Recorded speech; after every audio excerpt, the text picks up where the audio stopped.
Yes. नमस्कार विद्यार्थी मित्रांनो, मी खेमराज चामोर शिकत तुमचं सर्वांचं टेक्स्टबुक सुपर कोचिंग मध्ये स्वागत करतोय. बघा, आज आपण समजून घेऊ की नेमकं नोट्स कसे काढायचे आहेत. बरं, आजचा सेशन हा असा नाही की फक्त मी तुम्हाला सांगणार आहे की हे करा ते करा ते करा. मी एक छोटासा पॅराग्राफ घेणार आणि त्याचे नेमके नोट्स कसे काढायचे आहेत हे समजून घेऊ. बरं, यामध्ये नेमकं आज आपण काय सर्च करणार आहोत, थोडं तुम्हाला पण सर्च करता येईल आणि ही याची माहिती काढता येईल. यालाच काय म्हणतात तर कॉर्नेल टेक्निक म्हटलं जातं. कॉर्नेल टेक्निक म्हणतात. हे ज्यांनी ही टेक्निक शोधली त्यांचं नाव आहे काय तर कॉर्नेल. बरं, हे जसं मी आज सांगणार नेमकं तसंच करायचंय का? नाही, यामध्ये आपल्याला गरजेनुसार मॉडिफिकेशन पण करता येईल. आता ते मॉडिफिकेशन कसे करायचे आहेत, काय करायचे आहेत त्याबद्दल सुद्धा आपण थोडीफार आयडिया घेऊ आणि हळूहळू तुमच्या लक्षात येईल की एवढं नक्की आहे की तुम्हाला प्रॅक्टिस तर करावं लागणार आहे आणि हळूहळू काही दिवसांना तुमच्या लक्षात येईल की तुमची एक प्रॉपर तुमची स्वतःची एक टेक्निक बनलेली आहे. पण सुरुवात करत असताना ही टेक्निक आहे तर हीच टेक्निक आणि सर्वजण आपापल्या सोयीनुसार त्याला मॉडिफाय करतातच.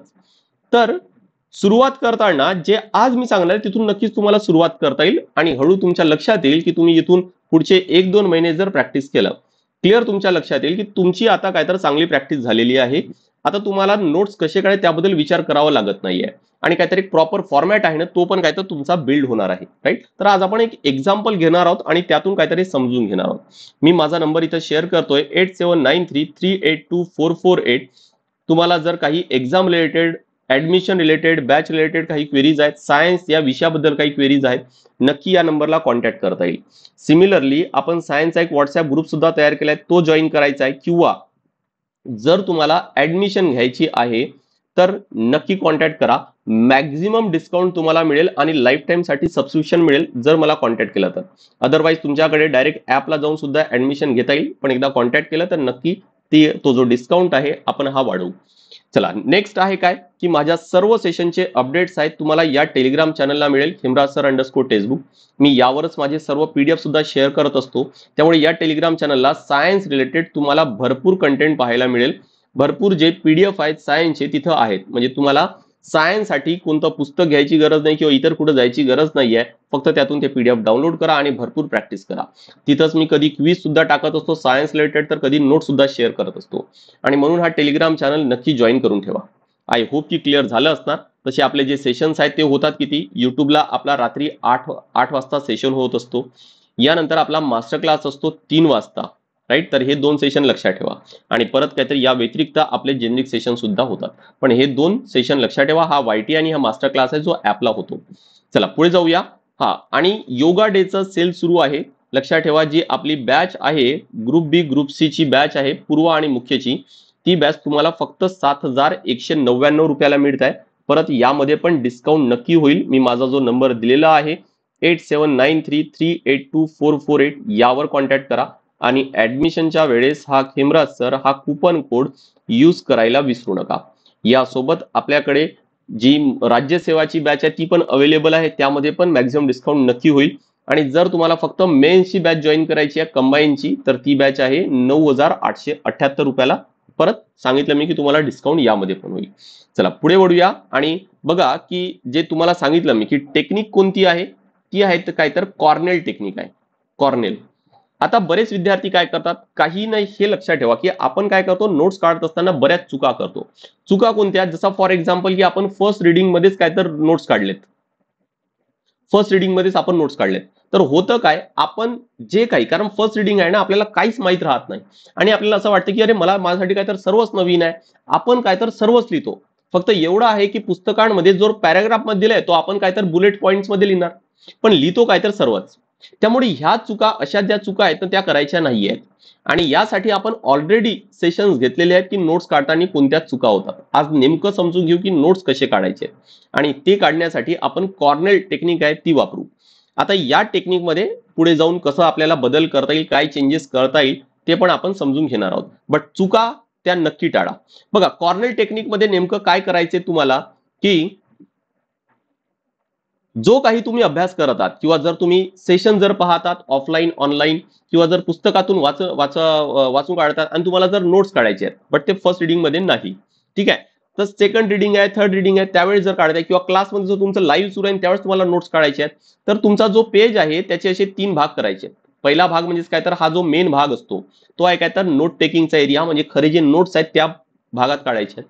हे आहे क्यूज कॉलम. क्यूज कॉलम म्हणजे काय की फक्त त्यामध्ये इम्पॉर्टंट पॉइंट्स आहेत, जसे काही हेडिंग्स वगैरे आहेत किंवा काही काही मुद्दे आहेत.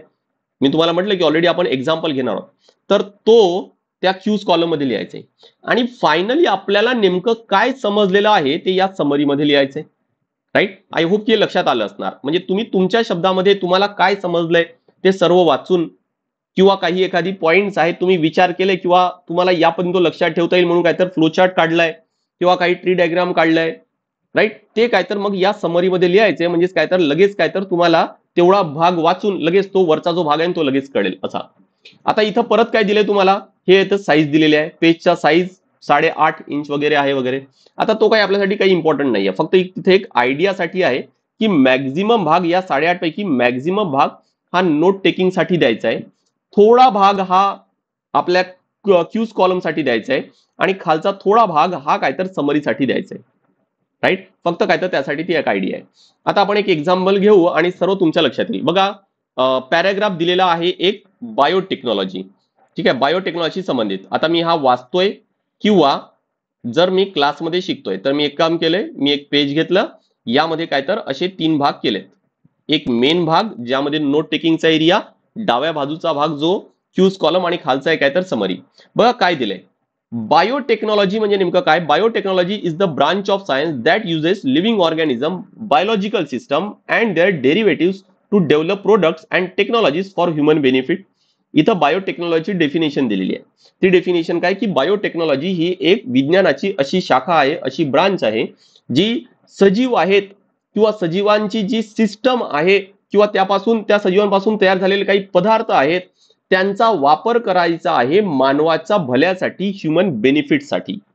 राईट, नेक्स्ट काय दिले, ही झाली डेफिनेशन काय तर बायोटेक्नॉलॉजी. बेसिक आहे की बायो म्हणजे काय तर सजीव आणि टेक्नॉलॉजी म्हणजे काय तर तंत्रज्ञान. हा असा तंत्रज्ञान ज्यामध्ये सजीवांचा वापर करायचा आहे आपल्या ह्युमन बेनिफिटसाठी. पुढे काय दिलंय, it plays a crucial role in various fields like agriculture, medicine. Agriculture मध्ये मग इथे दिले की जेनेटिकली मॉडिफाईड क्रॉप. त्यानंतर मेडिसिन मध्ये दिले आपल्याला की वॅक्सिन आहे किंवा इन्सुलिन आहे. त्यानंतर दिले की इंडस्ट्रीमध्ये एक्झाम्पल दिले आपल्याला फर्मेंटेशन आहे किंवा बायोफ्युल्स आहे. आणि एन्व्हायरमेंट प्रोटेक्शन आहे ज्यामध्ये बायो रिमेडिएशन हा एक एक्झाम्पल दिले. सो इथून इथपर्यंत आपल्याला काय म्हणता येईल की इथून इथपर्यंत आपल्याला काय तर अप्लिकेशन दिलेले आहेत. आणि फायनली अजून एक लास्ट सेंटेन्स आहे, तो आहे काय तर, in India biotechnology is significant for ensuring food security, promoting health care innovation and driving sustainable development. आता यामध्ये बघा ना की हा आहे मुद्दा कशासाठी संबंधित की भारतामध्ये नेमकं यामधून काय कसा आपल्याला फायदा होईल ते लिहिले आहे. 3च मुद्दे आहेत. सो जे 3 मुद्दे आहेत, जे पॉइंट्स आहेत ते काय लिहिता येईल मला, मी इथं लिहितोय की बायोटेक. ठीक आहे, आणि हे थोडेसे शॉर्टकट्स वापरायला सुरू करा. बायोटेक्नॉलॉजी काय पुन्हा लिहायचं असं नाही, बीटी लिहा किंवा बायोटेक लिहा, शॉर्टकट मध्ये लिहा. दुसरं काय पॉईंट दिले की आपल्याला अप्लिकेशन दिलेलं आहे, अप्लिकेशन दिले. तिसरा काय दिले की भारतामध्ये याचं काय बेनिफिट आहे, भारतामध्ये याचे काय बेनिफिट आहेत ते. राईट, हेच 3 मुद्दे आहेत ना. आता मी काय करतोय की नोट्स मेकिंग मध्ये बघा की नोट्स कसे तयार करायचे. फर्स्ट, बायोटेक्नॉलॉजी म्हणजे नेमकं काय. आता मी सिंपल 2-3 शब्दामध्ये आपल्याला बायोटेकची डेफिनेशन आहे ती लिहिता यायला पाहिजे. काय आहे की use of organism for human benefit. बस एवढं सफिशियंट आहे ना, सर्वच लिहित बसू नका. आता ते ऑर्गॅनिझम आहे म्हणजे सजीव आहे किंवा सजीवांपासून जे तयार झालेले पदार्थ आहेत किंवा त्यांचे काही सिस्टम आहेत ते सर्व वापरता येईल आपल्याला, है ना. तर तो आपल्याला वाचून तर कळेल, पण आपल्याला लगेच काहीतरी इथून माहीत झालं. मग याचे अप्लिकेशन्स आहेत. आता अप्लिकेशन साठी बघा काय करू आपण, इथं ना पॉइंट्स वाईज लिहा. म्हणजे काही जसा ऍग्री आहे, शॉर्टकटमध्ये लिहायचं मी ऑलरेडी सांगितलं की मेडिसिन आहे. त्यानंतर आहे काय तर इंडस्ट्री आहे. आणि त्यानंतर अजून काय दिले तर एन्व्हायरमेंट. हे काही दिलेले आहेत. या व्यतिरिक्त इतर पण होऊ शकतात. मग ऍग्रिकल्चर मध्ये काही एक्झाम्पल दिले, जसं फॉर एक्झाम्पल काय तर genetically modified crop, GM crop ज्याला म्हणतात. मेडिसिन मध्ये दिले आपल्याला काय की इन्सुलिन आहे, त्यानंतर वॅक्सिन आहे. त्यानंतर इंडस्ट्रीमध्ये दिले आपल्याला की फर्मेंटेशन आहे, ज्याला किण्वन प्रक्रिया म्हणतात. त्यानंतर बायोफ्युल्स आहे, ज्याला जैव इंधन म्हणतात, बायोफ्युल्स. त्यानंतर एन्व्हायरमेंट मध्ये दिले आपल्याला बायो रेमिडिएशन. बघा हे वाचायला लगेच आपल्याला किती क्लिअर लक्षात येत आहे. बायो रिमेडिएशन म्हणजे बेसिकली काय की समजा की एन्व्हायरमेंटमध्ये काही दूषित झालेलं आहे, त्याला जर क्लिअर करायचं, त्याला नीट करायचं आहे, जसा तेलगळती झाली समुद्रामध्ये, ते कसं साफ करता येईल, तर तिथं काही बॅक्टेरिया टाकले जातात, ते काय तर त्या तेलाला संपवतात. किंवा काही जर प्रदूषण असेल तर त्यासाठी सुद्धा आपल्याला काय तर या अशा ऑर्गॅनिझमचा आहे तो वापर करता येतो. सो त्याला काय तर बायो रिमेडिएशन म्हणतात. आता बघा की हे पाहायला लगेच लक्षात येत आहे किंवा ज्यावेळेस मी हा बायोटेक्नॉलॉजीचा टॉपिक बघणार ना, माझा लगेच लक्षात येईल की यामध्ये काय काय आहे म्हणून.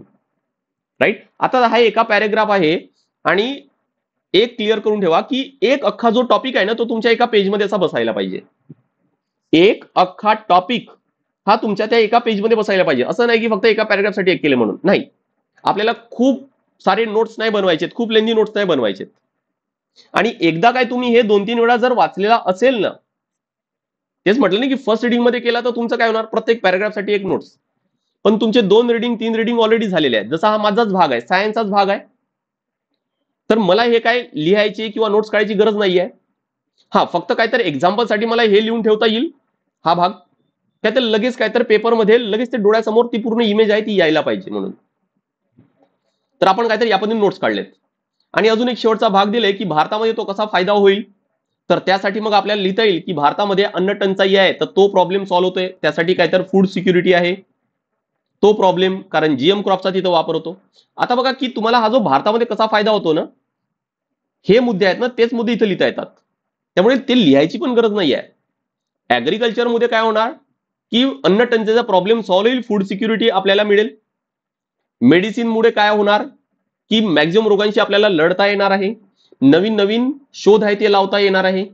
इंडस्ट्रीमध्ये काय होणार की जास्तीत जास्त प्रोडक्शन आणि चांगली क्वालिटीचे प्रोडक्शन आहे, चांगलं डेव्हलपमेंट आहे, सस्टेनेबल डेव्हलपमेंट आहे ते करता येईल आपल्याला. एन्व्हायरमेंटमुळे काय होणार की प्रदूषण कमी करता येईल. राईट. तर हे सर्व मुद्दे काय तर आपल्याला इंडियामध्ये पण फायदा होतात, सरळ लिहिता येतं, त्यासाठी की वेगळं काही लिहायची गरज नाहीच आहे. आय होप की हे लक्षात आलं असेल तुमच्या. आता नेक्स्ट आहे काय तर हा इथे एक मुद्दा आहे, तो म्हणजेच काहीतरी आपल्याला समरी लिहायचं आहे. आता समरी काय लिहू, एक तर मी सांगितलं की तुम्ही तुमच्या शब्दात ज्यावेळेस नोट्स काढता त्यावेळेस इथे लिहा की बायोटेक्नॉलॉजीचा वेगवेगळ्या ठिकाणी वापर होतो आणि त्याचा मुख्य फायदा काय तर आपण ह्युमन बेनिफिटसाठी करून घ्यायचा आहे.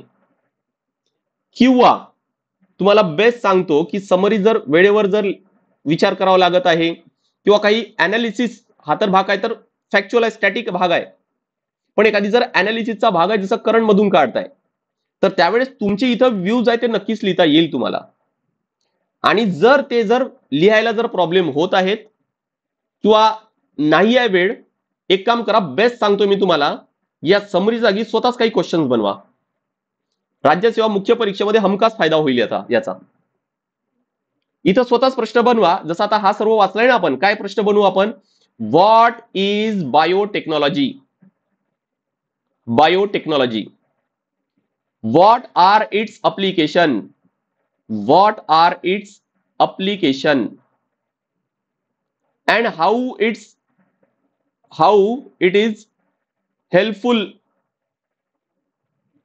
Helpful in India or Indians, असं काहीतरी लिहिता येईल आपल्याला की ते भारतीयांसाठी कसं आपल्याला फायद्याचं ठरेल. सो स्वतः तसा प्रश्न बनवा. ज्या वेळेस तुम्ही तो परत बघणार आहात त्या डायरेक्ट प्रश्नाकडे बघा आणि विचार करा की तुम्ही त्याचा आन्सर तुमच्या माइंडमध्ये तयार करू शकत आहात की नाही. किंवा आज तुम्ही नोट्स केलेत ना, पुढच्या 4-5 दिवसानंतर, 8-10 दिवसानंतर तो प्रश्न घ्या आणि त्याचं उत्तर लिहिण्याचा प्रयत्न केला न वाचता. बेस्ट सांगतोय तुम्हाला की इथून फायदा तुम्हाला नक्की पाहता येईल, नक्की फायदा होईल राज्यसेवामध्ये. बरं, हे नोट्स कशासाठी सांगतोय मी, मुख्यतः राज्यसेवासाठीच. आय होप की क्लिअर झालं असणार तुम्हाला. हा, आता शेवटचा अजून एक मुद्दा राहिला, तो म्हणजेच काय की स्वतःनुसार स्वतःला जसं ऍडजस्ट होते तसं आपण कसं याला आपण मॉडिफाय करता येईल.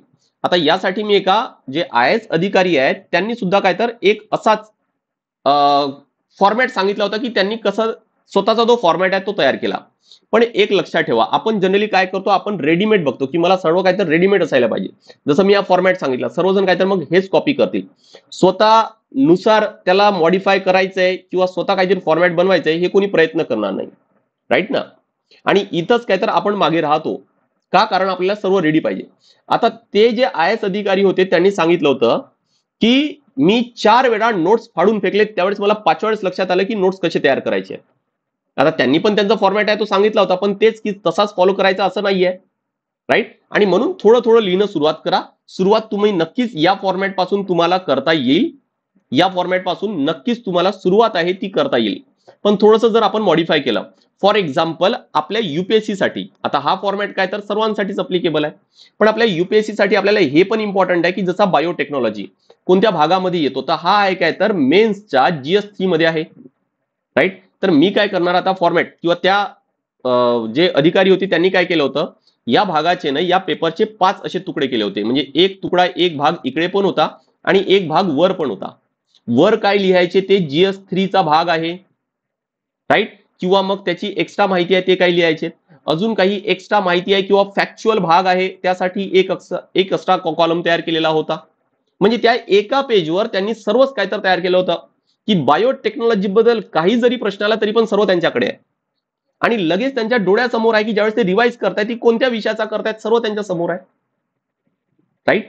अजून इथं तुम्हाला या वरच्या कॉलम मध्ये छोटासा भाग तयार करा, पण त्यामध्ये जसं GS3 लिहिलं मी तुम्ही, तर त्यामध्ये अजून काही तुमची एक्स्ट्रा माहिती लिहिता येईल की नाही माझा हा टॉपिक काय तर पूर्ण बाकी आहे, किंवा एखाद्या आयोगाचा प्रश्न आहे तो नेमका कसा विचारलेला आहे या आधी तो लिहून काढा. बट स्वतःनुसार तो थोडासा ऍडजस्ट करा. फॅक्च्युअल साठी एक वेगळा भाग करा. फॅक्च्युअल प्रत्येकामध्ये असेल असंच नाही, पण एक भाग तयार करून म्हणजे काय ते तुमचा स्वतःचा फॉर्मॅट आहे ना तो तयार होईल, आणि ते जास्त इम्पॉर्टंट आहे. आय होप की हे लक्षात आलं असेल तुम्हाला की नेमकं नोट्स कसे तयार करायचे आहेत. एका पानामध्ये एका पेजमध्ये प्रयत्न करा की तुमचे मॅक्झिमम किंवा सर्व जो एक एक टॉपिक आहे ना तो रेडी असायला पाहिजे. म्हणजे तो असा पान हातात घेतला की तुम्हाला त्यावर कोणताही कसाही प्रश्न आला तरी पण तो तुम्हाला लिहिता यायला पाहिजे. बस असे नोट्स आहेत ते आपले तयार व्हायला पाहिजे. मग त्यामध्ये सर्व अनालिसिस पण आलं, स्टॅटिक भाग पण आलं, फॅक्च्युअल पण आलंय, त्यानंतर अनालिसिस पण आलंय, त्यामध्ये तो कोणत्या आपल्या पेपरचा भाग आहे तो पण आलाय, त्यावर प्रश्न नेमके कसे विचारले आहेत आणि कसे विचारले जाऊ शकतात सर्वच एकाच त्या पानामध्ये आले पाहिजे. आय होप की हे क्लिअर झालं असणार. आणि इथून थोडंसं प्रॅक्टिस करा. नक्कीच प्रॅक्टिस केल्यावरच होणार आहे.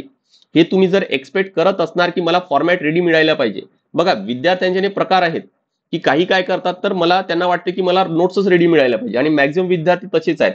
कारण मला मॅक्झिमम विद्यार्थी मेसेज येतात की सर नोट्स द्या, नोट्स द्या, नोट्स द्या. आणि हे विद्यार्थी यांचे नक्की वर्ष वाया जाणार आहेत. दुसरे काय असणार की ते नोट्स नाही पाहत पण नोट्सचा फॉर्मॅट बघतात, ठीक आहे की यापेक्षा हे थोडेसे बेटर बनता येईल. आणि तिसरे काय तर स्वतः सर्व करतील, आणि ते सर्वात उत्तम विद्यार्थी जे मेहनत करायला, खरी मेहनत करायला काय तर जे तयार आहेत, आणि त्यांचे मग वर्ष वाया जाणार नाही एवढं हमखास. आय होप की क्लिअर झालं असणार. तर मी माझा नंबर ऑलरेडी तुम्हाला दिलेला आहे, परत एकदा मी इथं शेअर करतोय. तुम्हाला जर अजून काही क्वेरीज आहेत एक्झाम रिलेटेड, ऍडमिशन रिलेटेड, नक्की या नंबरला कॉन्टॅक्ट करा. हा बघा 8793382448. आपल्याकडे बॅचेस जर तुम्हाला जॉईन करायचे असेल तर याच नंबरला कॉन्टॅक्ट करायचा आहे. मॅक्झिमम डिस्काउंट मिळेल, कमीत कमी किमतीमध्ये हमखास तुमचे ऍडमिशन होईल. एकदा फक्त या नंबरला कॉन्टॅक्ट करा. आणि कुपन कोड आहे काय तर आपला कॅपिटलमध्ये खेमराज सर हा कुपन कोड आहे. बघा आपल्याकडे बॅच आहे कोणती, यशोदय बॅच आहे जी राज्यसेवासाठी आहे. ही 6.0 बॅच आहे, आणि इथं तुम्हाला NCERT हे फ्री ऑफ कॉस्ट मिळत आहे. तिथं तुम्हाला एक्स्ट्रा बॅच जॉईन करायची गरज पडणार नाही, आणि NCERT शिवाय राज्यसेवाचा अभ्यास होणार पण नाहीये. इथं लक्षात ठेवा आपल्या प्रत्येक बॅचेसवर अनलिमिटेड रेकॉर्डेड सेशन्स पाहता येतात, त्यामुळे रिव्हिजन मध्ये कुठेही कधीही काही प्रॉब्लेम येणार नाही. यासोबत EMI फॅसिलिटी पण आहे, डिस्काउंट तर आहेच. तुम्हाला 16 बुक्स हे फ्री ऑफ कॉस्ट मिळत आहेत. टेस्ट सिरीज आहे, पूर्व परीक्षेची, मुख्य परीक्षा सर्व तुम्हाला तिथं मिळत आहे. आन्सर रायटिंगची प्रॅक्टिस आहे ती करून घेतल्या जाणार. बेसिक साठी आपल्याकडे NCERT मधून आधी शिकवल्या जाईल, मग जे मेन विषय आहेत त्याकडे आपण वळणार आहोत. सो म्हणून राज्यसेवा बघा, आणि 2026 साठी जर तुम्ही प्रिपेअर करत असणार तर मग तुम्हाला लवकरात लवकरच हे जॉईन करायला पाहिजे, कारण स्किल्स डेव्हलप व्हायला टाइम लागतो. जसं हे नोट्स मेकिंग आहे, आन्सर रायटिंग आहे, वाचायचं तर भरपूर आहे, पण त्यासोबत ह्या पण गोष्टी आहेत आणि याचा आपण जनरली विचार करत नाही. हा जर तुमचा राज्यसेवा टार्गेट नसेल, हा त्याचा एक राज्यसेवा बॅचचा एक टेंटेटिव्ह टाइम टेबल इथं स्क्रीनवर दिसत आहे. पण राज्यसेवा जर टार्गेट नसेल, ग्रुप बी ग्रुप सी असेल, त्यासाठी पूर्व आणि मुख्य परीक्षेसाठी सुद्धा आपल्याकडे बॅच अवेलेबल आहे. आणि त्या बॅचचे वैशिष्ट्य स्क्रीनवर दिसत आहे तुम्हाला. आणि फक्त मेन्सची बॅच जॉईन करायची असेल ती सुद्धा आपल्याकडे अवेलेबल आहे. आय होप की हे क्लिअर झालं असणार तुम्हाला. थोडंसं प्रॅक्टिस करा. सुरुवातीला थोडंसं जास्त टाइम लागेल, पण एकदा काय तुम्हाला एक सवय झाली, ज्याला आपण म्हणतो की चांगला आता हात बसलाय म्हणून, तर मग तुम्हाला वेळ लागणार नाही.